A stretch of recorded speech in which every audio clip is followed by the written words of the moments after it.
Bien, bonjour à toutes et à tous. Donc, je m'appelle Thierry Labasque, je suis ingénieur de recherche à Géosciences Rennes et je vous propose d'évoquer le développement de la spectrométrie de masse à membrane en fait, pour la mesure in situ des gaz et des composés volatiles dissous dans les eaux. Le contexte et les objectifs, en fait, c'est qu'on peut mieux contraindre et mieux comprendre les circulations des eaux souterraines ou les eaux de rivière grâce aux traceurs environnementaux que sont les gaz dissous.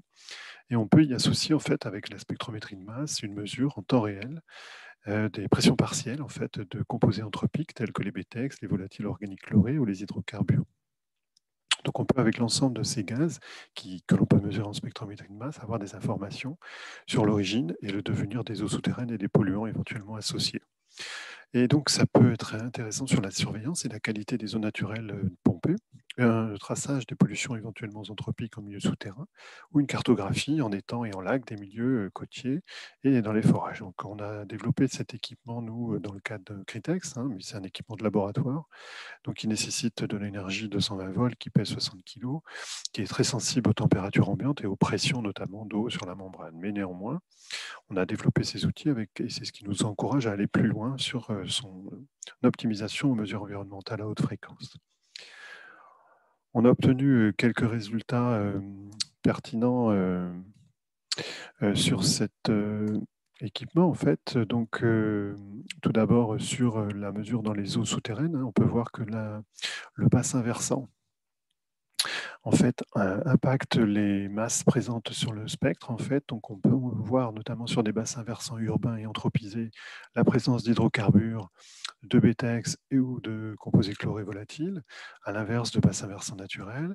Et on peut aussi monitorer en temps réel l'oxygène, notamment, et l'azote, qui peuvent nous renseigner sur les capacités redox du milieu.